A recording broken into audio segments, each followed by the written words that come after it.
Então vamos que vamos. E não dá para perder tempo não, que hoje a aula é boa.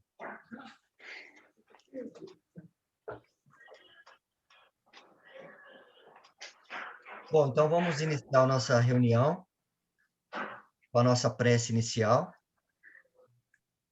Então, todos nesse momento ligados no mesmo pensamento, no mesmo ideal, agradecendo ao nosso Senhor e Criador, a Jesus, o nosso Mestre, a Maria, a nossa Mãe, os benfeitores espirituais, essa oportunidade tão, tão importante, que é uma oportunidade do estudo do Evangelho, à luz da doutrina espírita. Nós que temos essa oportunidade, não podemos deixar passar, porque com certeza esse é o momento de muito aprendizado. E temos certeza que os benfeitores estão nesse momento ligados a nós, ligados a esse ideal, que com certeza nos faz muito bem, nos faz crescer, vislumbrar novos objetivos. E é nesse ideal que nós estamos todos conectados, que esse banquete de luz possa se estender pelas nossas vidas, dentro do nosso coração, durante a semana, que esse estudo dos apóstolos traga para nós a realidade da vivência que aqueles primeiros que tiveram contato com o Evangelho, que tiveram contato com Jesus, com Cristo, com aquele sentimento que eles tiveram, que possamos nós também trazermos para o nosso coração esse sentimento de força de vontade, de determinação, de amor e de caridade. Então, embalados nesse sentimento, iniciamos o nosso estudo do NEP Maria de Nazaré. Se conosco, Senhor, que assim seja. Bom, amigos, hoje nós vamos intercalando, né, aqueles nossos estudos do Evangelho de Lucas com o Evangelho, com o livro dos Atos dos Apóstolos, que a gente tem o intuito de começar aí daqui a uns tempos. Então, nós estamos estudando, antes de começar o livro do Atos dos Apóstolos, a vida dos apóstolos. E nós já estudamos aí uma meia dúzia de apóstolos, e hoje nós vamos estudar o apóstolo Tomé. O Antônio Carlos Essado fez esse estudo aí e vai passar para nós como é a vida desse apóstolo tão importante, assim como todos, né, para o cristianismo e para a nossa vida também. Então, eu passo a palavra para o Antônio. Antônio, fique à vontade para as suas considerações, tá bom? Muito obrigado. Muito obrigado, Hernani. Boa tarde a todos. É uma satisfação estar fazendo parte deste grupo, porque antes eu só via as pessoas passar e subir, né? Subir as escadas lá do Luz e Amor, e eu esperava até 5h10, que é o último momento que os mais atrasadinhos apareciam, para poder fechar a porta do Luz e Amor e vim tomar meu cafezinho, né? Mas foi muito bom, né? E o que me atraiu aqui para me esforçar, para mudar o meu ritmo, né? Porque eu tinha esse hábito, foi justamente o Ramon manifestou a vontade de trazer o NEP para a Franca, né? Que até então parece que não tinha nenhum, ou tinha só do Centro Espírita lá, André Luiz, ou não é André Luiz, é Francisco de Assis, que é o NEP Eurípides Barçanufo, né? Mas isso não importa. O importante é que nós resolvemos acolher essa ideia do Ramon e implantar um NEP no Luz e Amor, né? Porque o NEP, gente, a proposta do NEP, Núcleo de Estudos e Pesquisa do Evangelho, é um negócio novo no movimento espírita, né? Que foi implantado, assim, organizado por uma equipe muito boa, né? Que é o Haroldo, o Arthur Valadares, o Simão Pedro, o Luiz Elias, aquele lá da Paixão, como é que ele chama? Wagner da Paixão, lá de Belo Horizonte. Então, uma turma que já tinha uma tradição, porque Minas Gerais tem essa tradição com um ex-presidente lá da União Espírita Mineira, Honório Onofre de Abreu. Honório Onofre, Onofre, né? Honório Onofre Abreu. Isso. Honório Onofre. Como não bastou o Honório, ele quis pôr o Onofre. Então, uma tradição muito forte, muito rica de estudo do Evangelho. E isso é muito importante, porque Evangelho é Jesus, né? E para nós não existe figura mais importante do que o nosso mestre, governador do planeta, né? E com a organização desse núcleo, veio, assim, praticamente foi espalhado essa experiência mineira, ela se espalha por todo o país, né? Isso daí, gente, é uma das belezas do movimento de unificação, né? E eu digo isso porque se o Luz e Amor chegou no ponto que está, é porque nós sempre acompanhamos o movimento de unificação. Nós sempre buscamos ver, e esse é até um trabalho de marketing, né? Você vê experiências, né, de instituições congêneres, no nosso caso, né, centro espírita, e isso pode acontecer em qualquer área da administração, né? Nós buscamos sempre as boas experiências bem-sucedidas de outras casas, né? Tanto é que nós, além de outras coisas, porque nós organizamos o Luz e Amor desde a partir da Carta aos Centros Espíritas, que foi um documento já antigo que surgiu na USE estadual, do Estado de São Paulo, que depois foi passado para o movimento nacional, né?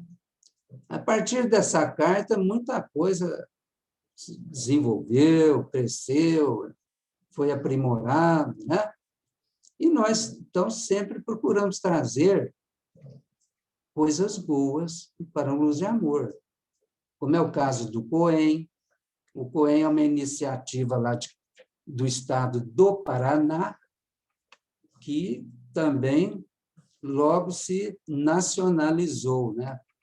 Assim, percorreu aí todos os estados do nosso país e acho que até exterior.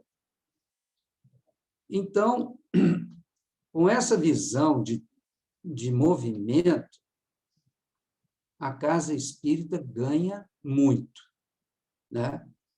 É melhor do que ficar isolado, correndo de encontros, de congressos, porque são através destes contatos que a gente cresce, né? Muito bem. E uma outra coisa então, através dessa iniciativa do NEP, houve um estímulo muito grande para se pesquisar, né? Pesquisar sobre o Evangelho, os Evangelhos, sobre Jesus. E aí eu, pelo menos, vinha descobrir o tanto de pessoas, de pesquisadores, de bibliografia que tem nessa área, né? Então, nesse período que eu estive estudando, eu estive em boas companhias, né? Eu estive com o Hermínio Miranda, né?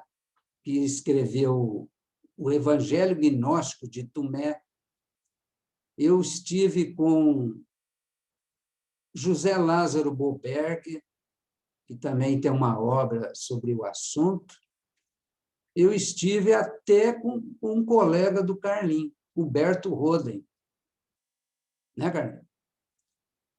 E estive também, embora menos, com a Elaine Pagels, que é uma das maiores autoridades em evangelhos gnósticos. E estive também com Bart Ehrman, que é um dos grandes pesquisadores de Bíblia, né? Desses assuntos também. Então, quando a gente tem um encargo dessa natureza, a gente aprende muito, né? Nós aprendemos muito. E talvez até a gente não consiga passar o tanto que a gente aprendeu, né? Mas vamos caminhando para o nosso assunto. E eu quero falar assim, de maneira a me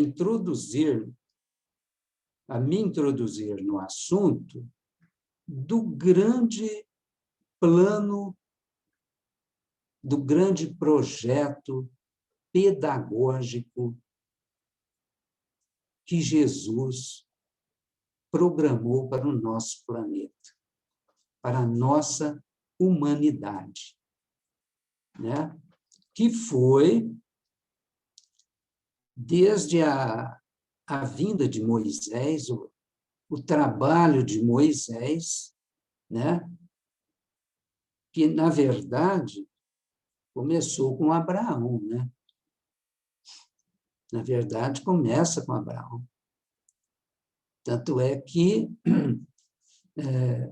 os judeus sempre citam os patriarcas, né? É o Deus de Abraão, Isaque e Jacó, né? Porque, para eu poder acompanhar vocês, eu tive que correr atrás, porque eu não tinha, assim, um estudo tão profundo sobre esse assunto. Lógico, a gente estuda, né? A doutrina espírita. É que a doutrina espírita já está assim, ela está atualizada. Na verdade, são os mesmos conhecimentos, mas de uma forma atualizada, de uma forma adequada à nossa época, né? Mas se nós formos ver, nós vamos enxergar espiritismo na Cabala, nós vamos enxergar espiritismo lá em Moisés, né? Nas ciências secretas, como Kardec mesmo faz referência, né, sobre isso. Mas, então, esse projeto de Jesus é muito importante, né?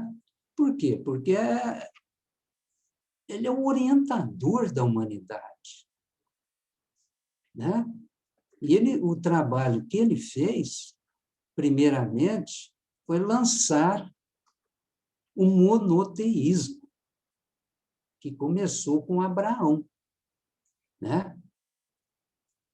Com Abraão, que vai surgir o monoteísmo, porque, fora isso, só tinha o panteísmo, né? Eram muitos deuses.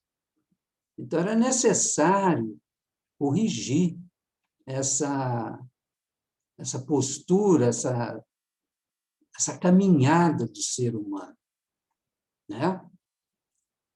E é aí que nós já, como eu disse, né, eu tive que correr atrás, então eu fiz com o Haroldo, eu estudei o Gênesis, eu estudei Levíticos, eu estou estudando o Êxodo, que ele está dando atualmente, eu já estudei com a Aila Pinheiro, Carta aos Hebreus, manuscritos do Mar Morto, e estou estudando, acompanhando o Elahá com o Mordecai, que estão fazendo de Moisés a Kardec, né? Então, nós estamos aprendendo muito com essa dupla também, porque os dois são judeus. Mas, então, esse projeto de Jesus, gente, foi uma coisa, assim, maravilhosa, né? É um trabalho monstruoso que, olha, é incrível, viu? É incrível a gente ver todo esse trabalho de Jesus e culminando com a vinda dele próprio e sofrendo o que sofreu, né? E mais do que isso, tudo que ele sofreu foi profetizado. A vinda dele, né? A vinda dele e Eu vi, que bonitinho. ele organizou uma equipe, né? Que são os apóstolos, de 12 apóstolos, e teve até substitutos, né? E discípulos, seguidores. O movimento, gente, cresceu muito rápido, né? E como ele disse, eu não vim trazer a espada, eu não vim trazer a paz, mas a espada. E nessa última semana, eu tive uma intuição de voltar a ler o Paulo Estevão.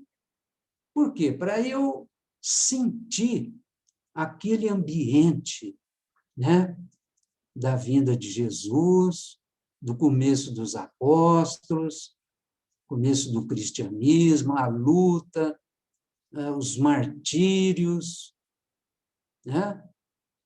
Gente, realmente não foi fácil, né?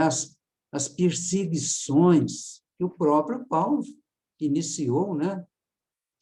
E depois vai sofrer na carne, né? Então, é um trabalho assim de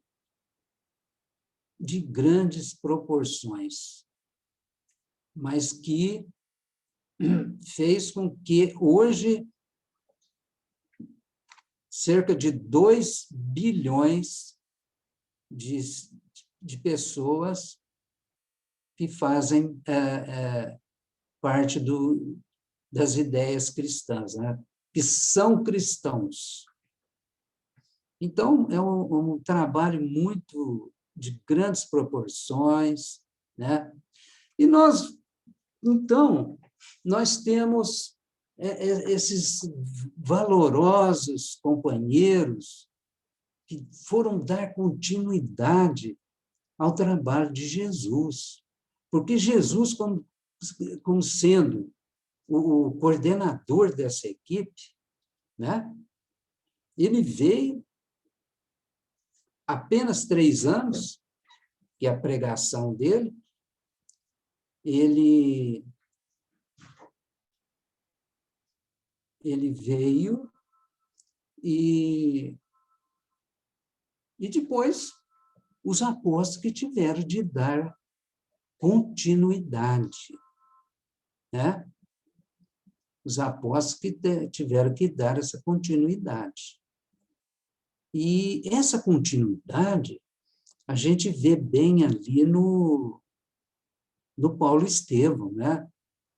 Talvez por isso que eu tive essa intuição, e que foi muito bom. Eu quase cheguei no fim do livro. O livro tem mais de 20 horas de áudio. Eu cheguei até faltar 6 horas, mas já foi ótimo, né? Porque nós que somos espíritas, nós temos a vantagem de contar com as informações da espiritualidade, né? Quando a gente estuda os pesquisadores, os historiadores, né? Eu acho assim, que a gente tem que pegar dos historiadores e trabalhar, juntar com as informações dos espíritos. Como, por exemplo, um espírito como Emmanuel, né? Que escreveu os 5 romances, e esses 5 romances é a história do cristianismo primitivo, né? Porque o livro Renúncia já chega na fundação da Igreja Católica, né? E vai chegar na fundação da Igreja Católica, desde a vinda de Jesus com o livro Há 2000 anos, Paulo Estevão, Ave Cristo, né? E o Renúncia. Então, já reli esses 5 romances com esse foco. É interessante isso daí, viu, gente? Você aprofundar o foco, você ir fechando, né? Para você aprofundar nas obras. Então, eu li e reli com foco na evolução do cristianismo. Foi muito interessante, né? Como agora que eu estou relendo Paulo, eu reli com foco nas anotações, na formação, né, nos embriões dos evangelhos, né? Que começa lá com as anotações de Levi, Mateus, né? Que quando Gesiel chega lá no caminho, eles passam para eles as anotações de Mateus. Você vai ver Gamaliel também recebe anotações de Mateus, e depois vai passar para Paulo. E mais adiante, Paulo, quando ele está já Saulo, não, o Saulo, quando já está Paulo, ele está lá no seu tiar, tal, e ao mesmo tempo pregando. Ele tem uma autora lá que fala que eles tinham operários, até colaboradores, né? Que ficavam dia e noite fazendo cópias dessas anotações. Então, olha para vocês verem que a coisa foi crescendo, né? O Ananias tinha as anotações de Levi, né? Então, é isso daí. Bom, agora, sobre os apóstolos, vejam bem, nós, seres humanos, né, a gente faz piada de tudo. Faz piada de tudo, né? Aqui entre nós, aí vocês sempre tem umas brincadeirinhas, a gente brinca com o outro brinca com a gente, né? E, com isso, a gente foi também rotulando os apóstolos, né? Principalmente, assim, Pedro, né? Então, surge até piadinhas, né? Mas eu quero chegar no Tomé, né? Que Tomé ele era conhecido também como Dídimo. Dídimo e Tomé quer dizer a mesma coisa, quer dizer gêmeos, quer dizer gêmeo, né? E tem alguns livros que falam que usa a expressão que ele era gêmeo de Jesus. Só que é gêmeo assim, no sentido de que ele se identifica, né? Que ele segue, que ele gosta daquela pessoa, né? Então, tinha essa... E por isso que ele era chamado de Dídimo. Agora, gente, quando eu fui estudar Tomé, eu fui com essa... A gente tem na cabeça essa memória aí, né? Oral, que Tomé era duvidoso. Eu até assisti um videozinho de um rapaz aí no YouTube que fala sobre todos os apóstolos. Você já deve ter visto também. Fala uns 15 minutos de cada apóstolo. E ele já denomina do Tomé como o apóstolo duvidoso.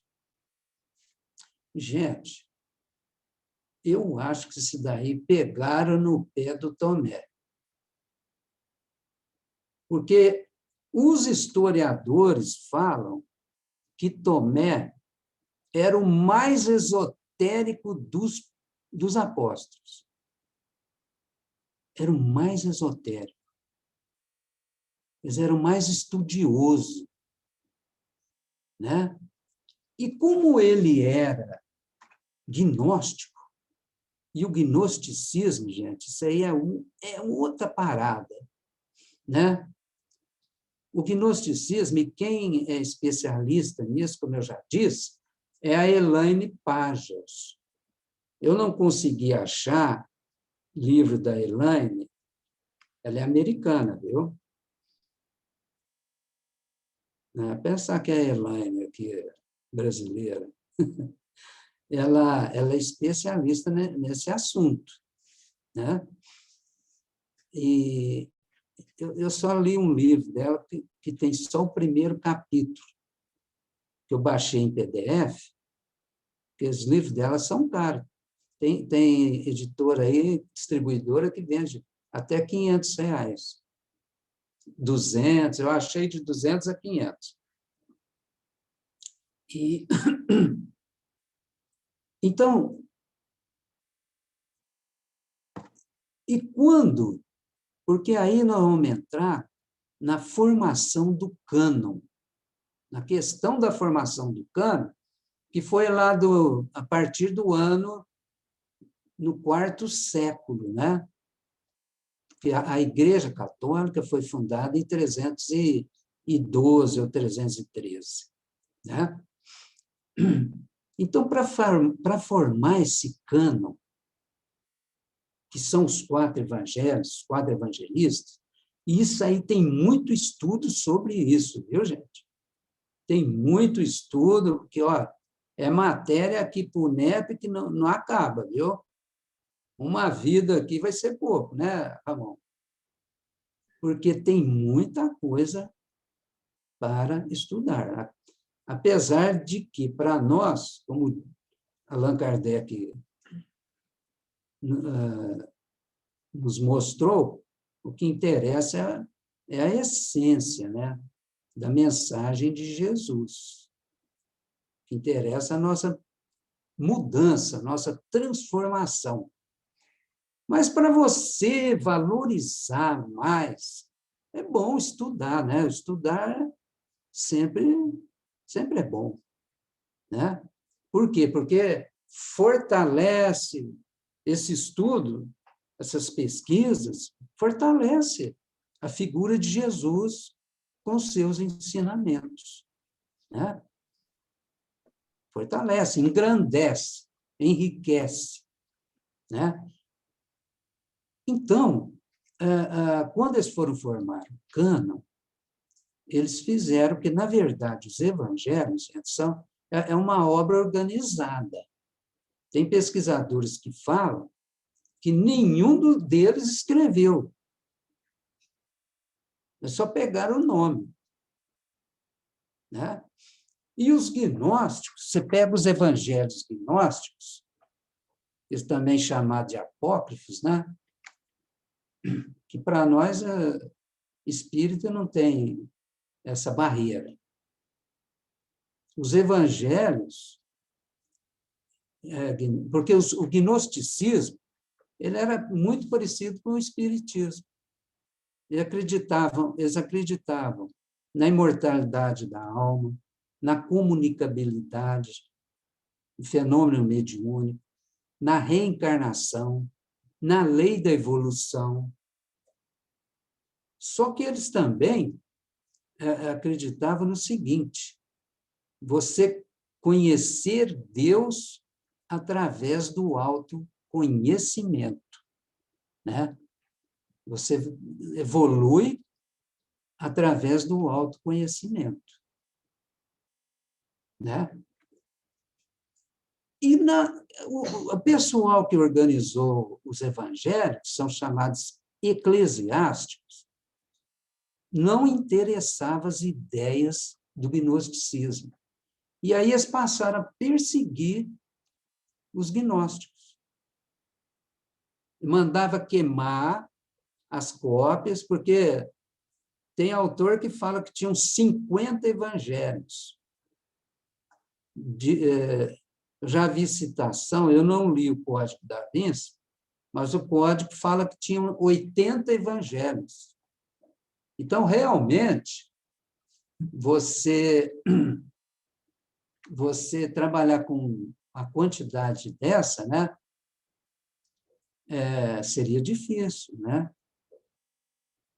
Agora, por quê? Porque eles organizaram o cânon, mas assim também tinha os interesses deles, né? Eles quiseram organizar uma religião que o seguidor da religião ficasse na dependência deles, dependesse, né? Tanto é que tem uma frase lá no Evangelho de João que fala: quem não seguir esses ensinamentos será condenado. Por aí vocês vejam, né, a postura, o que eles queriam. E já o gnosticismo não era assim, né? Ele era liberto. O cânon construiu uma coisa que o fiel ficava dependente, ficava na dependência, né? E dizem que nenhum dos evangelhos, esses evangelhos gnósticos, falava do nascimento e da ressurreição de Jesus. Outra coisa que os gnósticos também não acreditam, e o espiritismo também não, né? Tanto é que Kardec explica isso aí, a questão da ressurreição, porque eles mostram lá que Jesus, no cânon, né, que Jesus ressurgiu num corpo de carne. E aí que vem essa questão que colocaram lá o Tomé com aquelas expressões. Porque quando Jesus aparece para os apóstolos, né, que eles puseram lá? Que ele apareceu para os apóstolos, e o Tomé não estava presente, ele não viu. Né? E aí, quando vão contar para ele fala assim, eu só acredito se eu ver e colocar a mão ali, colocar a mão onde foi o cravo, colocar a mão onde foi espetada a lança, né? Então, houve essa construção ali, que os gnósticos não acreditavam nisso. E Kardec explica também que a volta ali, o aparecimento de Jesus, é explicado pela tangibilidade, né? Ele ficou tangível, mas ele era espírito, ele não estava em corpo de carne, né? Então, isso daí provocou uma perseguição tremenda em cima desses gnósticos. E o gnosticismo ele durou uns 200 anos. Ele começa ali na metade do primeiro século, e tem até historiador que fala que foi iniciado por Paulo, né? E eles apontam também algumas colocações do gnosticismo em Paulo. Tanto é que tem até livros sobre isso. E o Zé Lázaro Boberg ele lançou um livro falando, eu esqueci o título do livro, mas é Paulo, o gnóstico, não sei o quê. Depois eu vou pegar isso aí para vocês. Então, com isso, o Tomé ficou marcado. Então, eu deduzo que isso aconteceu porque o Tomé ele era muito... Tanto é que o livro que acharam, né? Acharam em 1945, acharam lá no Nag Hammadi, no Egito, acharam lá numa caverna, como foi achado o manuscrito do Mar Morto, né? Só que foi em 47, em outro lugar. Mas acharam 52 evangelhos. Evangelho de Maria, existe até Evangelho de Judas.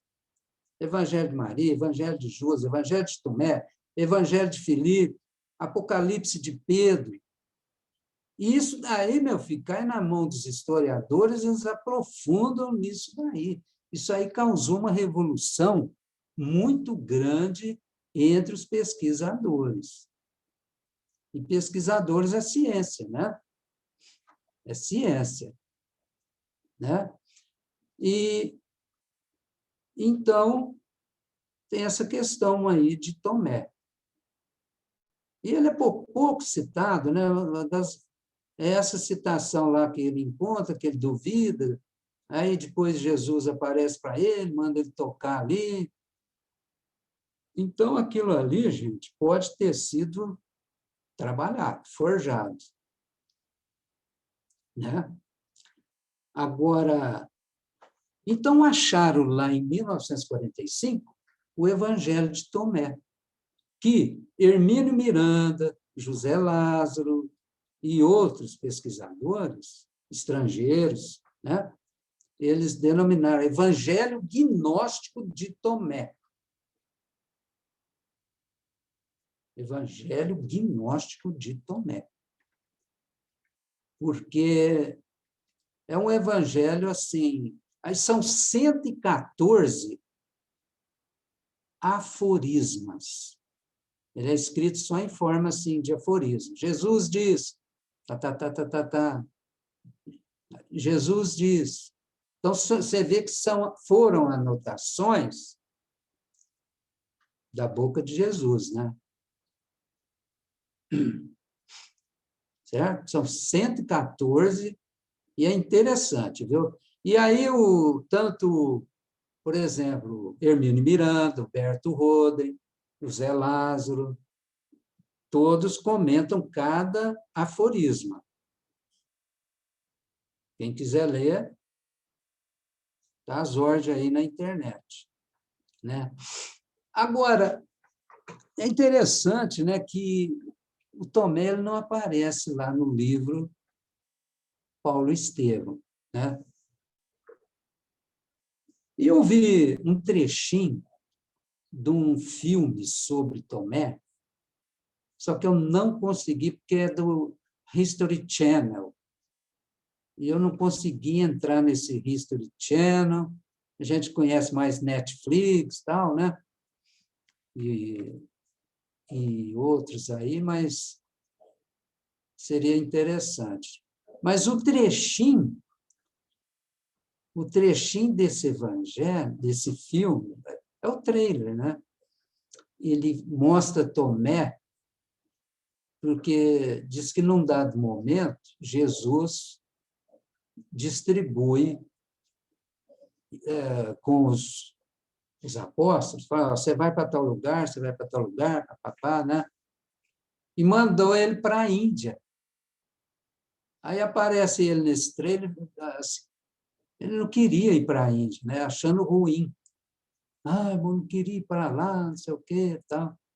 Bom, na verdade, ele foi para a Índia, gente. O Tomé ele vai trabalhar, ele trabalhou também na... Oh, meu Deus. Ele trabalhou... Agora esqueci. Mas ele vai para lá. E para ele chegar até a Índia, ele vai como escravo. Certo é aquela história, né? Eu não tenho dinheiro, você me dá uma carona aí que eu trabalho para você. Né? E só sei que ele vai parar na Índia. E lá ele estabelece 7 igrejas. 7 igrejas. Vocês vejam que o Paulo saía ele também fundando igreja, né? E na Índia tem a igreja de São Tomé. Tem a igreja de São Tomé, né? E lá ele vai ser também martirizado. Porque só João que não foi, né? E o Tomé também ele vai ser martirizado. Aí já é assim, é aquela história, né? Não vim trazer a paz, mas a espada. E ele foi espetado com uma lança, né?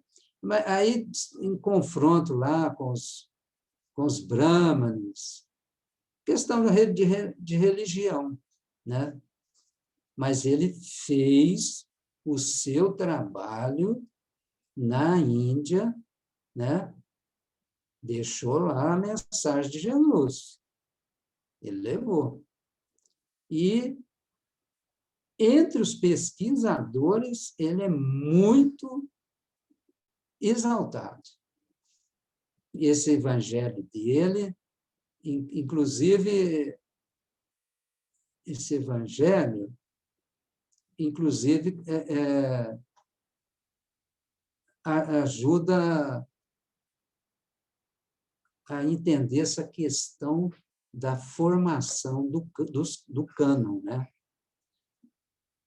Mas, voltando aqui a esses 4 evangelhos, por outro lado, é lógico, nós sabemos que eles são a base de todo o cristianismo, né?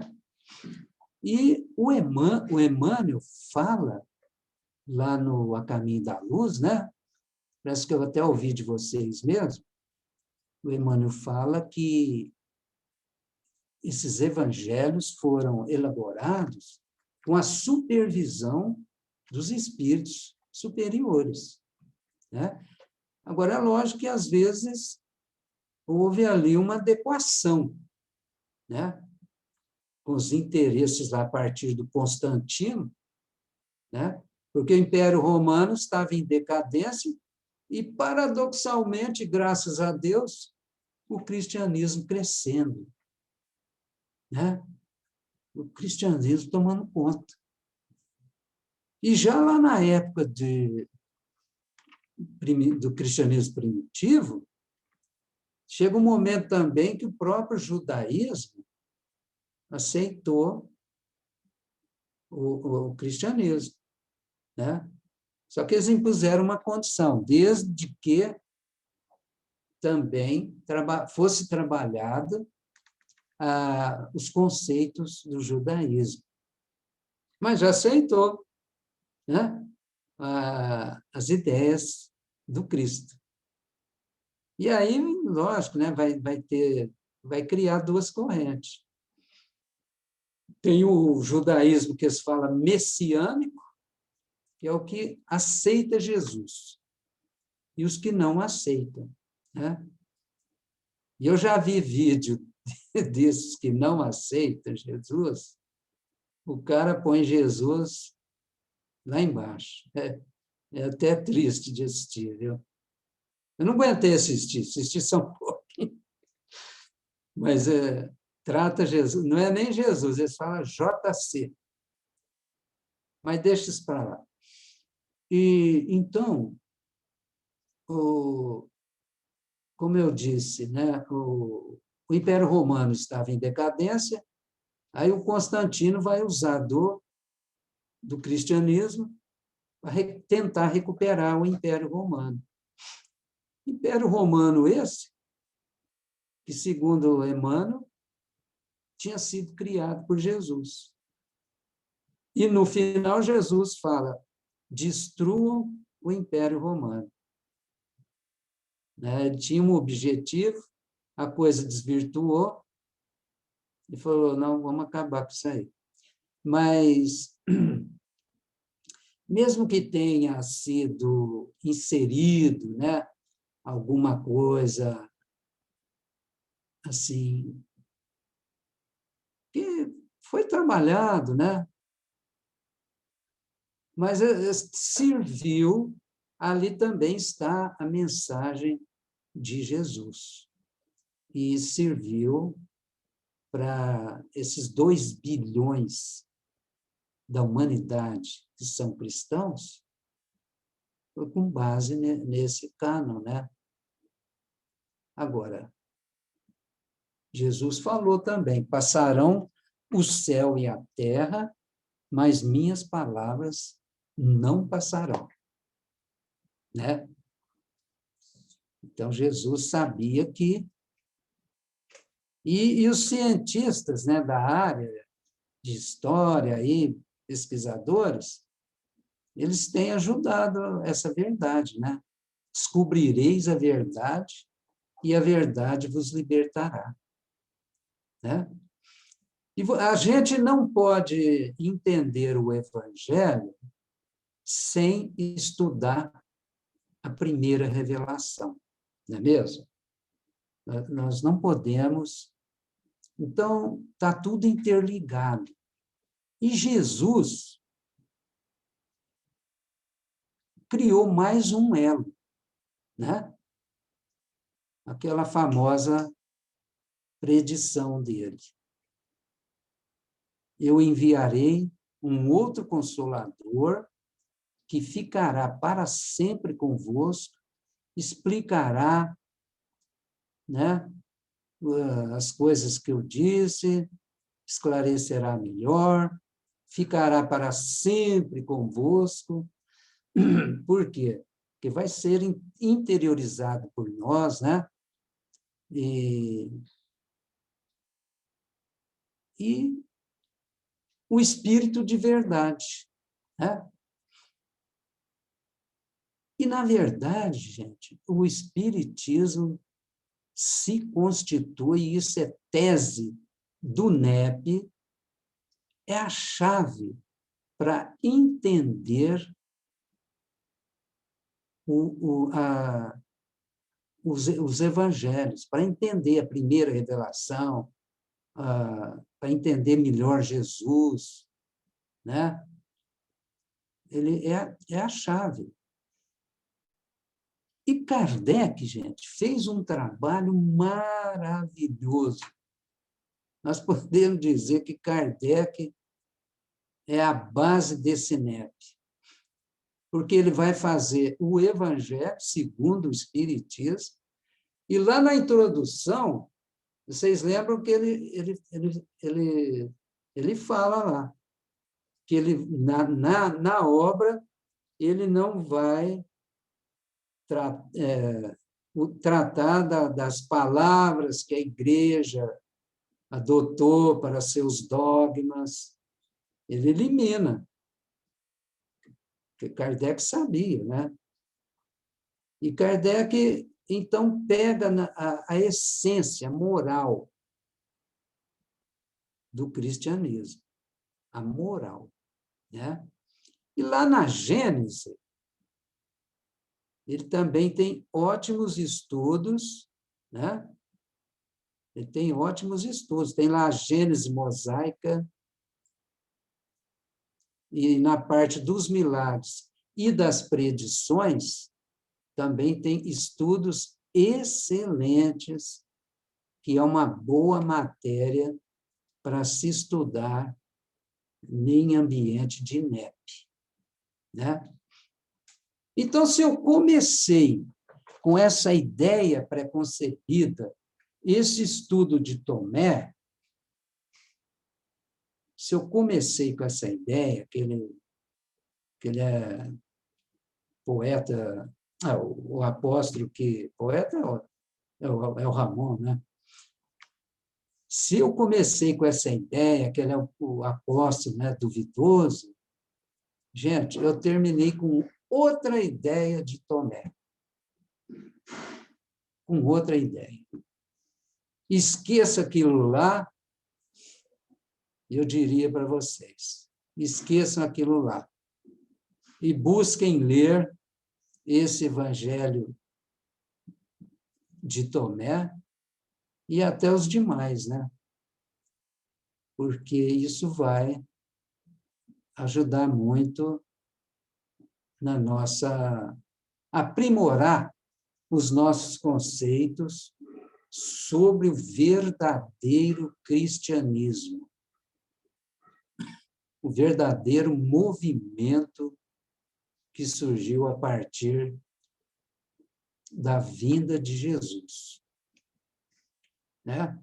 E todos os apóstolos, vocês acreditam que tem pesquisador que tenta provar, assim, que tenta defender o Judas, né? Tenta falar que não foi traição. Até isso tem, viu, gente?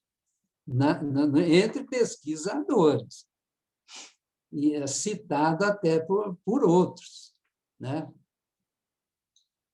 Então, nosso caminho realmente é buscar a verdade. E entender que doutrina de Jesus é a doutrina do amor e da verdade, né? E com isso, gente, eu esgotei o meu assunto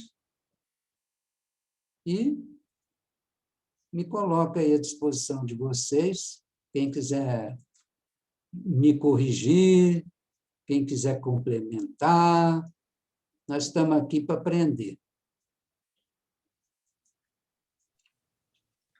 Perfeito, Antônio. Muito bom sua explanação aí sobre as revelações, né? Desde de Abraão, foi fazendo um trajeto histórico aí até a doutrina espírita. E essa questão aí do Tomé ser conhecido apenas como duvidoso, né? Para mim também era uma interrogação, porque só se fala nele sobre esse aspecto, né? E você nos trouxe que É a ele marca que puseram nele, né? a brincadeira que fizeram com ele colou, né? Mas, Mas eu achei interessante, ó, Antônio, quando você disse que os apóstolos eles estudando os apóstolos, a gente conhece melhor Jesus, né? E eu tenho percebido que esse nosso estudo aí dos apóstolos tem trazido isso mesmo. Porque o fato da vivência deles junto com Jesus vai nos trazendo mais elementos para entender, né, o amor incondicional que o mestre tinha por todos nós. E tem, né? Tinha não, tem, porque ele é governador do nosso planeta. E agora eu vou passar para os amigos aí, se alguém tiver alguma dúvida para passar para você, algum esclarecimento a fazer. Carlinhos, você que é o estudioso do Holden aí, que fala tanto, né, nos apóstolos. Quer fazer Rodelismo. alguma pergunta para o Tonho?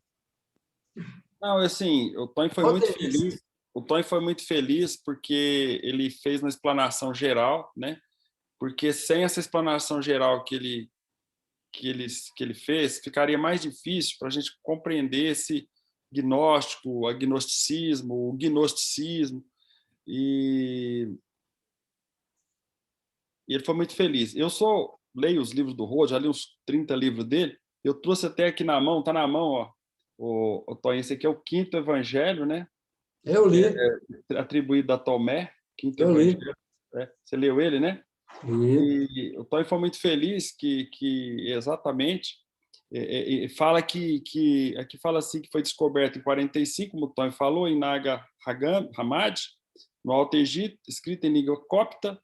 Este evangelho constitui um dos maiores acontecimentos religiosos de todos os tempos. Como o próprio Tony falou, que muitos historiadores aí, pesquisadores, veem nesse evangelho aqui muitas revelações que não estão nos outros. E esse livro aqui do Rode, o Tony, você achou ele, tá na internet para baixar, né? PDF. Não, PDF. Eles são 112 aforismos e são palavras de Jesus. 114. 114? No meu aqui é 113, Tony. Mas que seja, sei lá, cada tradutor... Hã? Falta um. Então falta um. Mas olha para vocês, vê, Tony, olha aqui, ó, só para o pessoal, Tony, que está aqui junto com a gente no grupo, animar a ler esses aforismos. Olha para você ver que essas palavras que está aqui, que o Tomé diz que Jesus disse isso, né? Nós não estamos vendo em outros evangelhos, parece que é um conhecimento um pouco mais assim, agnóstico mesmo. Ele está falando de metafísica mesmo, de algo que não assim, você tem que entender só do plano. Só que não é agnóstico, é gnóstico. Não, sim, ó, ele é exatamente o gnóstico, o gnosticismo, que eles atribuem a Tomé e mais outros, né? Diz que você, para compreender isso aqui, você tem que realmente estar no plano do espírito. Olha o que ele fala aqui, ó. Olha aqui, ó, no 112. Então é o 112, ó. Só para ler. Jesus disse: deplorável a carne que depende da alma. Deplorável a alma que depende da carne. Olha que interessante. Deplorável a carne que depende da alma. Deplorável a alma que depende da carne. Dá para compreender a profundidade dessa frase? Ou não? Tem uns aí que nem os autores conseguem explicar, viu? Você viu aqui tem um comentário. Depois dessa frase, o Roder é comentado. Ele comenta uma página sobre isso, sobre essa parte, né? Mas tem cada coisa aqui. Olha aqui para você ver, ó. Jesus disse: o céu e a terra se desenrolarão diante de vós, e quem vive do vivente não verá a morte. Quem se acha a si mesmo, dele não é digno do mundo. Olha que interessante. O céu e a terra se desenrolarão diante de vós, e quem vive do vivente não verá a morte. Quem se acha a si mesmo, dele não é digno do mundo. Que coisa, hein, gente? Tem mais uma aqui só para terminar, Tonhela, que você vê, tem uma aqui que eu achei legal, ó. Tá vendo? Olha aqui, ó. Os discípulos perguntaram-lhe, em que dia vem o reino? Os discípulos perguntaram a Jesus, em que dia vem o reino? Jesus respondeu, não vem pelo fato de alguém esperar por ele. Nem se pode dizer, ei-lo aqui, ei-lo acolá. O reino está presente no mundo inteiro, mas os homens não o enxergam. Os gnósticos, Carlinhos, eles falavam, porque no cânon, o reino de Deus é dado assim como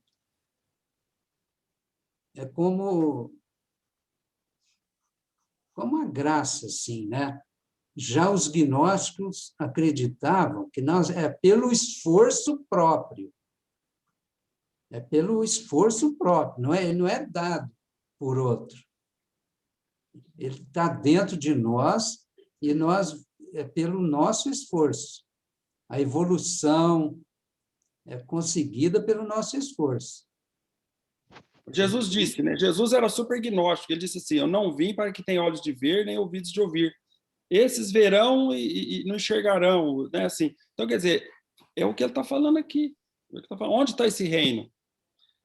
Ele não está visível ao olho material, não está audível ao ouvido material, né? Jesus quis dizer isso. É a mesma coisa, ele disse aqui outras palavras no Evangelho de Tomé.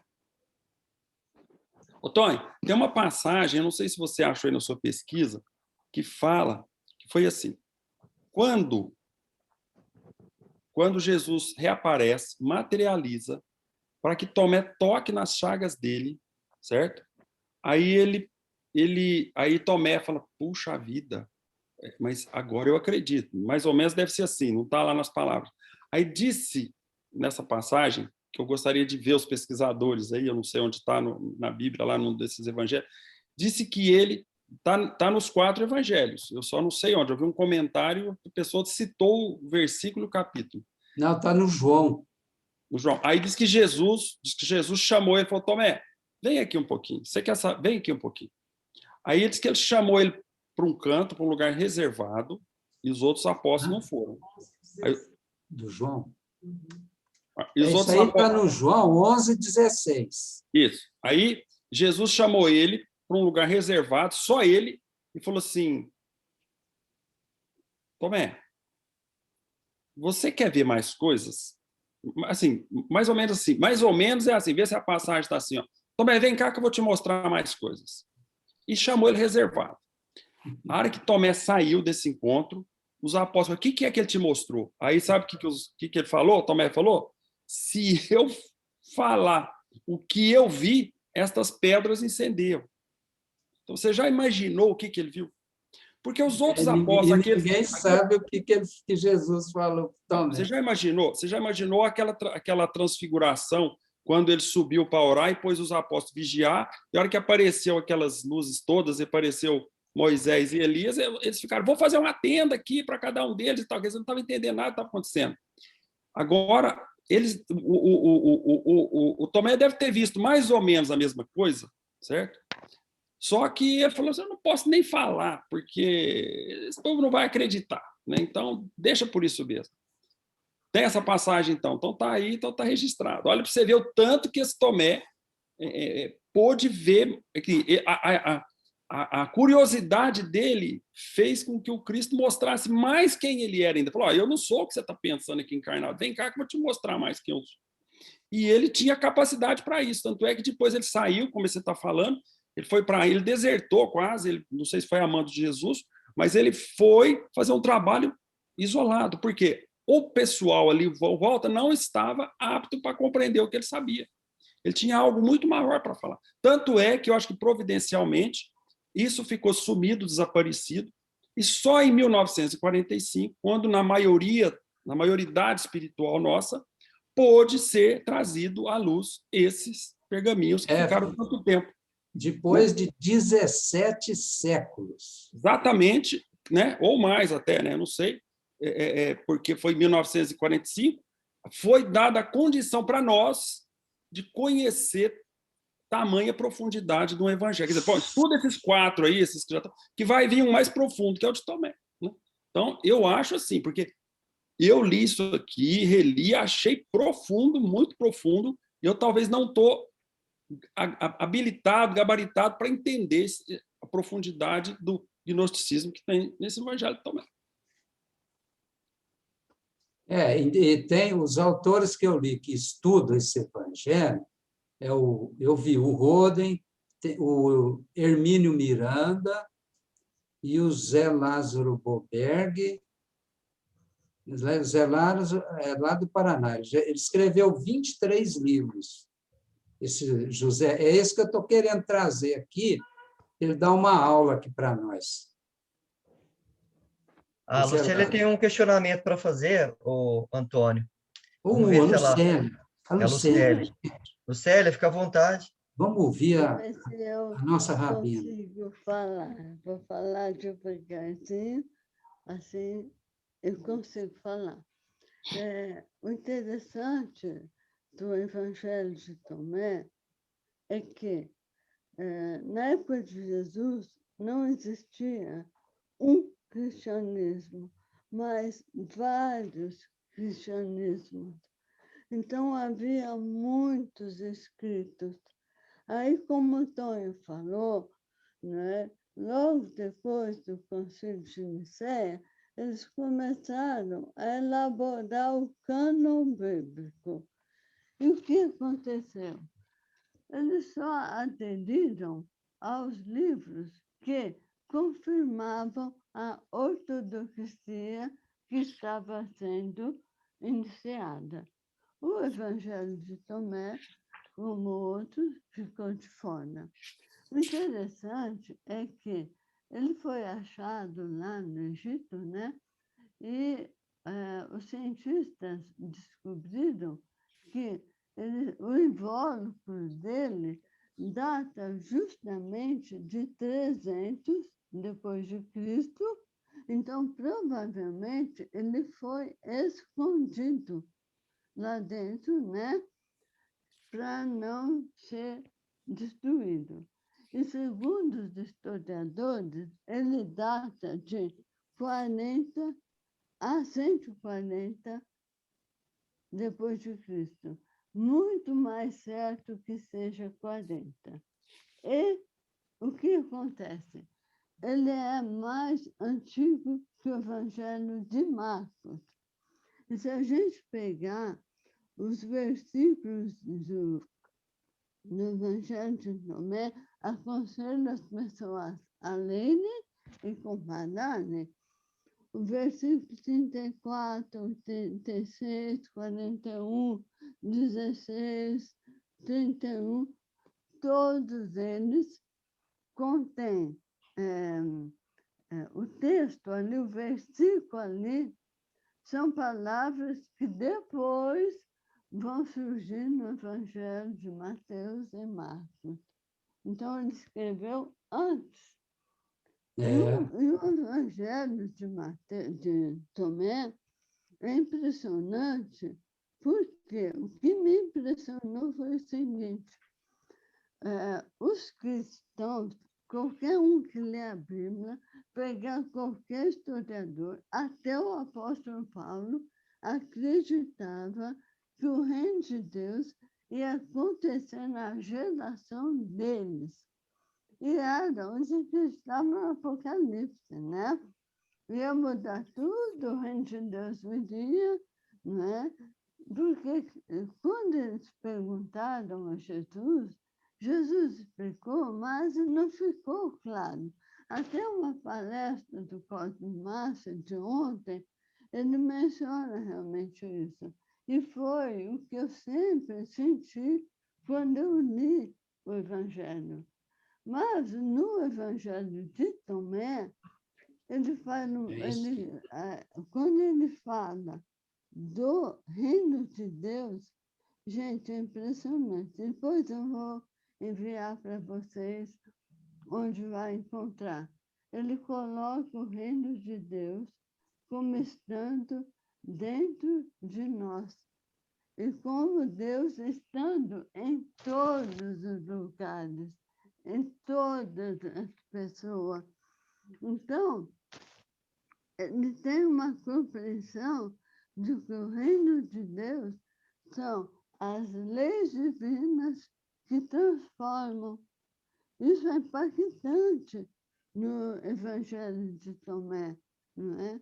E ia contra o que a igreja estava aceitando como ortodoxia, não é? E também abre um parênteses aqui para dizer que alguns historiadores não atribuem a Tomé, mas ele fala como se ele tivesse ouvido de Jesus. Não é? Então fica assim, a impressão é que ele ouviu diretamente de Jesus e escreveu. E muita coisa que a gente hoje não entende, eu acredito que para o contexto cultural da época, eles entendiam, talvez até o Talmud, a Kabbalah, de alguma forma, consegue entender isso de uma forma melhor, porque eles estavam vivendo, né, dentro daquele contexto. Igual o Carlos falou, tem coisa que a gente lê lá e fala, hã? Né? Realmente é impressionante, né? Então, vamos aprender aqui, olha, o Tonho deu um show. Olha, Tonho, emocionei com a sua palestra. E fica aqui o seguinte, os evangelhos, eles são considerados agnósticos quando não contribuíam com a ortodoxia que estava sendo firmada em 323. Muitos agnósticos são mesmo sem pé nem cabeça, mas a maioria a gente devia prestar atenção. Não é que eles são... na verdade, eles foram considerados heréticos, né? Então, por isso que eles não fizeram parte do cânon. Eu já falei demais, mas eu vou completar uma coisa aqui. O cânon bíblico só foi fechado 400 anos depois de Cristo. Muito, muito tempo depois. Né?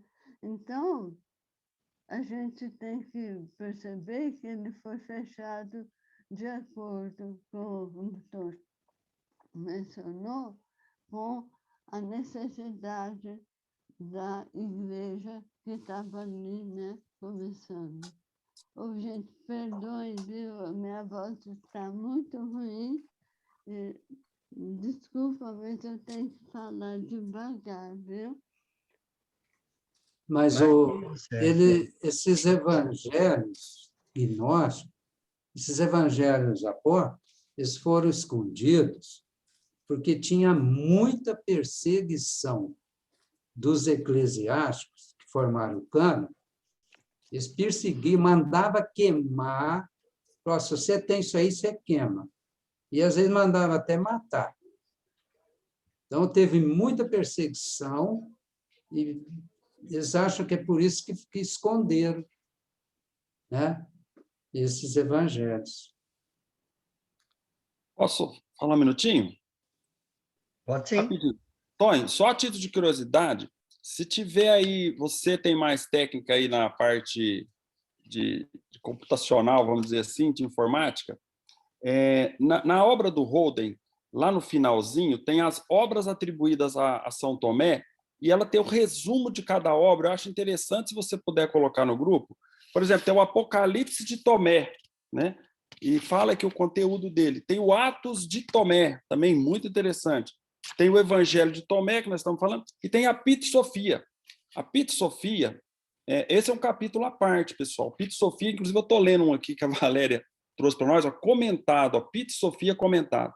Não sei se vocês sabem, na Turquia, o principal templo deles lá é o templo de Pit Sofia. Então, é um capítulo totalmente à parte, eles são totalmente gnósticos, é algo assim que o Tomé que deve ter começado essa Pit Sofia, né? É a fé da sabedoria. Pitsofia, expressão grega para fé, sabedoria, ou sabedoria na fé. Tem também o Evangelho de Tomé, o atleta. Tem também o Evangelho da infância, atribuído a Tomé. E tem o Evangelho copto de Tomé. Tanto é que o Tomé escreveu em copta. Eles acham, não sei se você viu aí, o Evangelho de Tomé foi escrito na língua copta, né? Mas é só para curiosidades, né? Que tem muita coisa, né? Como o Toy falou, tem muita coisa para quem quiser estudar, muita coisa para a gente aprender. Desculpa, pessoal, ficar participando tanto, vamos deixar o pessoal aí participar, né? O Ramon e Hernani. Não, mas ótimo, tem que participar mesmo. Deu vontade de falar, vamos falar. Pessoal, fica à vontade aí para chegar junto no Tom aí. Tem muito conhecimento para tirar ali. Ramon, quer falar alguma coisa para o Antônio? Não, eu tô aprendendo muito, né? Confesso, assim, vou fazer um comentário, mas não é uma verdade, não. É uma impressão preconceituosa, né? Que eu vou buscar mudar depois de ouvir vocês, né? Mas quando eu estudei sobre o Judas e eu vi o evangelho gnóstico, né? Não sei se eu posso falar assim, de Judas, me deu a impressão daqueles espíritos pseudo-sábios que ficam tentando bagunçar, entende? E aí eu sempre olhei com um olhar bem, assim, receoso. O Evangelho de Judas. Esses textos gnósticos, né? No geral, né? Mas é por falta de conhecimento meu, não tô falando, tô apenas trazendo aqui uma experiência, né? E, e é muito interessante ver você falar que aí nesse meio tem esse evangelho que é muito bacana, né? Que o Roden estudou, né? Deve ter muitos outros que estudaram, né? Interessante, só tô dividindo aí essa experiência, né? O Ramon, posso falar? Sim, claro. Ó, você tem que ter em mente que não existia apenas uma crença, inúmeras, mas inúmeras crenças, não é? Então, e elas, na medida que elas foram evoluindo, começou a ter as cisões, né, entre os cristãos, né? Então, na verdade, eles entenderam de acordo com a época deles, a evolução deles, o contexto histórico deles. Por isso a gente tem que ter cuidado, não é?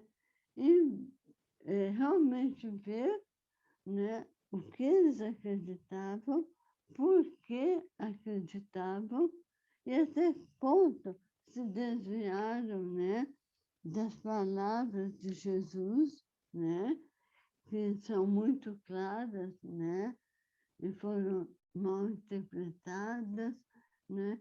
Então, há muitas, eu vou usar o termo versões, mas não seria esse o caso. E a gente aproveita, eu acho que no final, os que menos perceberam realmente o que era o reino de Deus foram os cristãos que estavam mais perto de Jesus, porque eles acreditavam no Apocalipse mesmo. E Paulo teve que lidar com isso o tempo inteiro, não é? Como explicar que as pessoas estavam morrendo, não aconteceu naquela geração, né? E aí? Então, eles tentaram, de uma forma ou de outra, abstrar esse reino, não é? Que eles não conseguiram. E quando Tomé fala que está no coração, de alguma forma ele chegou mais perto, né? do significado que hoje a gente entende. Então, a gente tem que pensar na época. Porque se eles pudessem entender, Jesus não tinha deixado o véu. Não é? Então, assim, eu não estou te contradizendo, porque você teve essa impressão, né? Mas é meio confuso entender aquela situação. Por isso que eu estudo muito essa época, o contexto, o que realmente aconteceu, não é? Até que ponto o historiador nos dá fatos que, a partir deles, eu comparo com as palavras reais de Jesus, né? E posso somar o que Kardec, ao véu que foi retirado, né, através de Kardec por Jesus. Eu posso estar errada, desculpem, viu? Me corrijam, por favor, você, Ramon.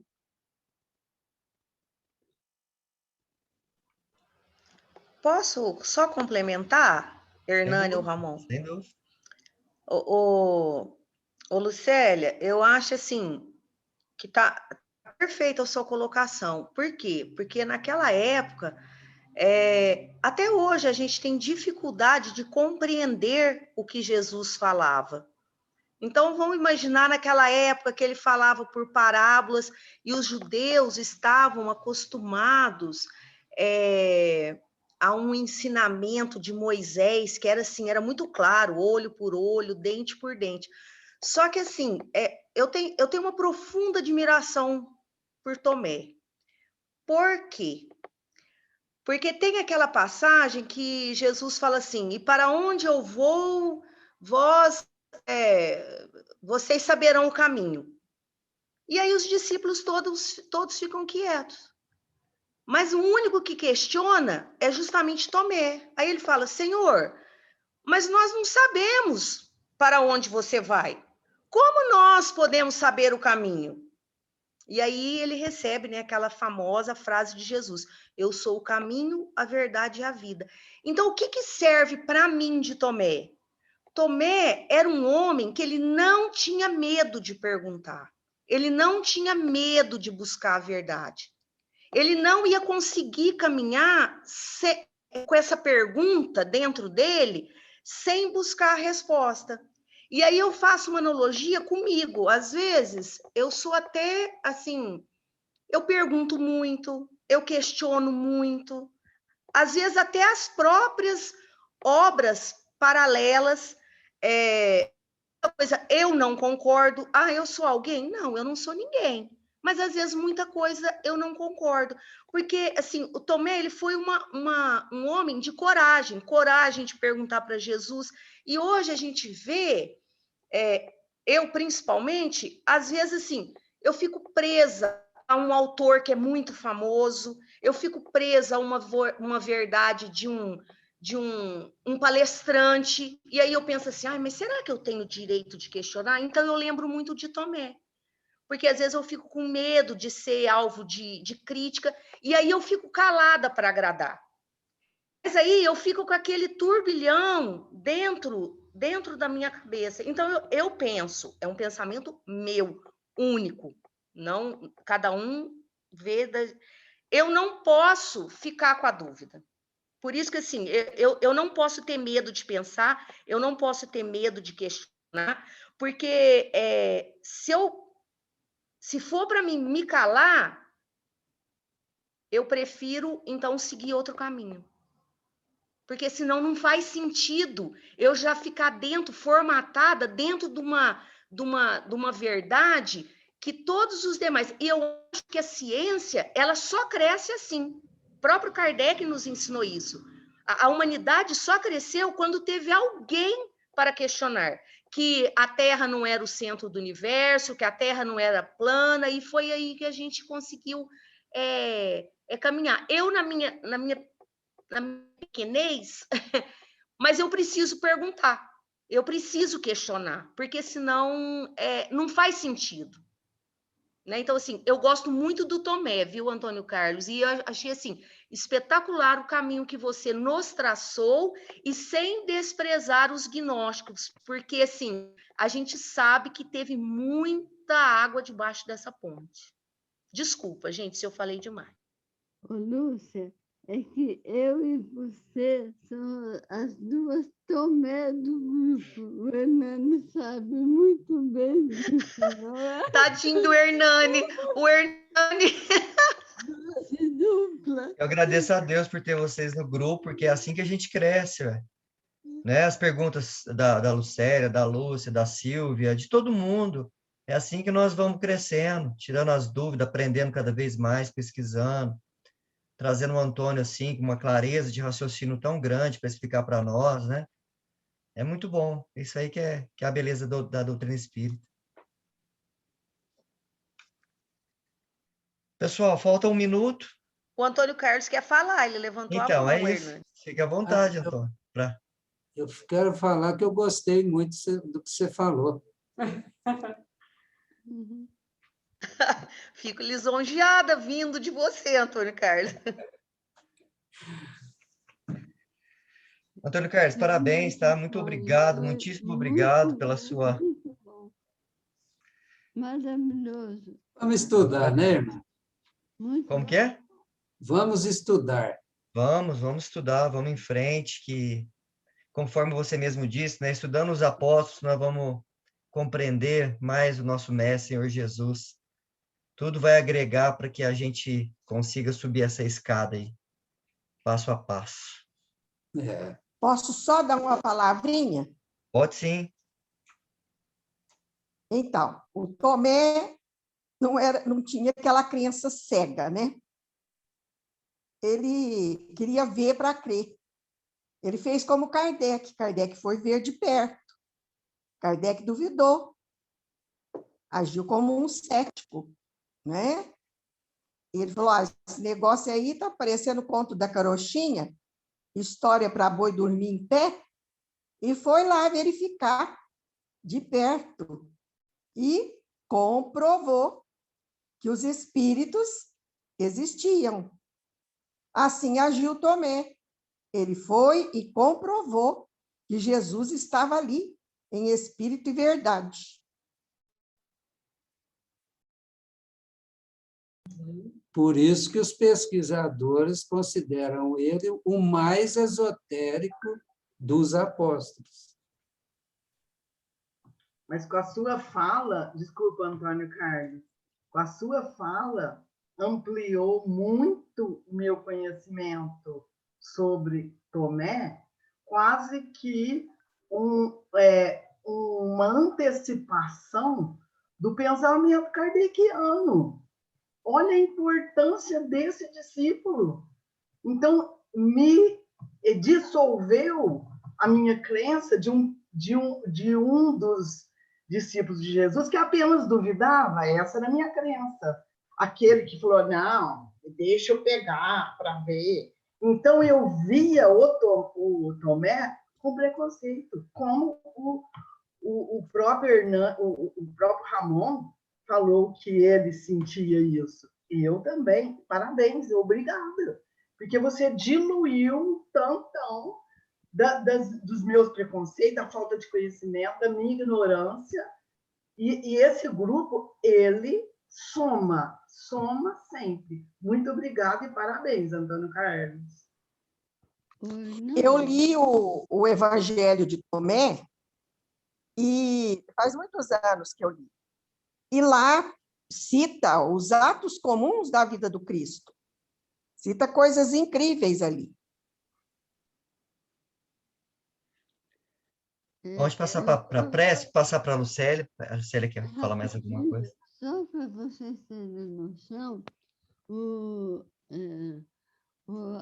apócrifo de Judas, também contado, ele só foi traduzido em 2003, 42.000, 2010. Pensa bem, quanta coisa está aí que nós precisamos ler antes de tomar, antes de falar alguma coisa, né? Sem conhecimento, né? Isso mesmo.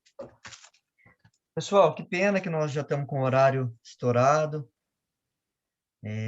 Então, agradecer mais uma vez o Antônio, né? E vamos em frente. Pedir para nossa amiga Lúcia fazer a prece final, por favor.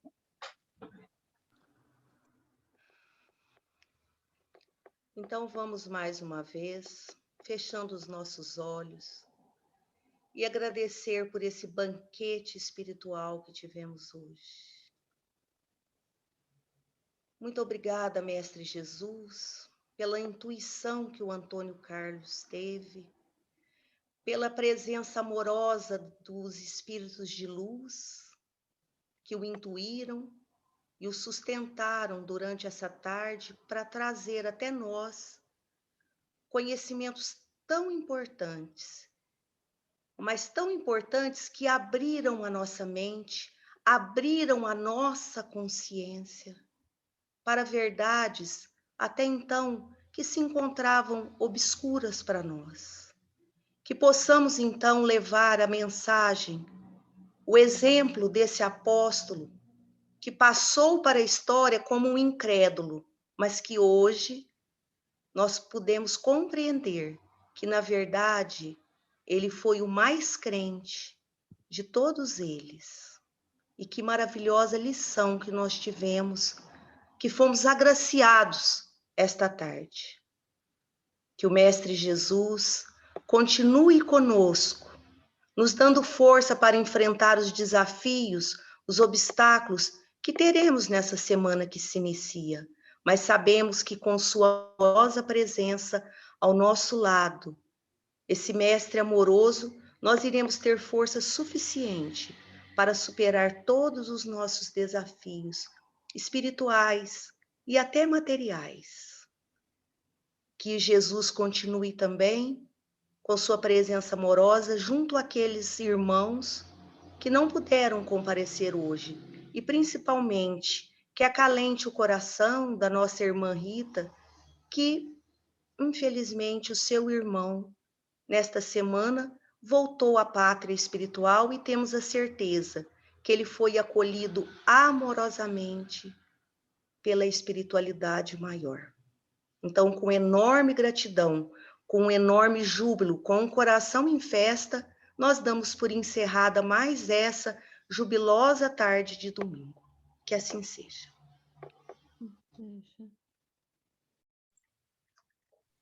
Isso aí, queridos amigos. Muito obrigado pela presença.